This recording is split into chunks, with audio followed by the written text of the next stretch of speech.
ડીસાના આશેડાથી ભીનમાળ પગપાળા સંઘની પ્રસ્થાન કરાયું। ડીસા તાલુકાના આશેડા ગામેથી શ્રેમકરી માતાના ધામ રાજસ્થાન ભીનમાલ સુધી પગપાળા સંઘે આજે આશેડા ગામથી પ્રસ્થાન કર્યું।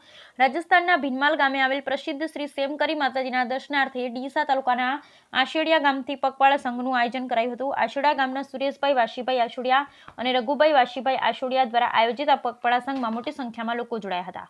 આશેડા ગામે આવેલા પ્રજાપતિ નગર સોસાયટીમાં વાશીભાઈ દાનભાઈ આશેડિયાના નિવાસ થઈ સંઘે વાતે ગાતે પ્રસ્થાન કર્યું। આ પગપાળા યાત્રા સંઘ આસો સુદ બીજના દિવસે ભીનમાલ ધામે પહોંચી માતાજીના દર્શન કરી ધજા ચડાવશે। બ્યુરો રિપોર્ટ ભરત ઠક્કર, બનાસકાંઠા। મારું નામ અશ્વિન પ્રજાપતિ છે અને છેલ્લા 13 વર્ષથી આશેડાથી ભીનમાલ પગપાળા યાત્રા સંઘ જઈ રહ્યો છે અને આ 13મું વર્ષ છે।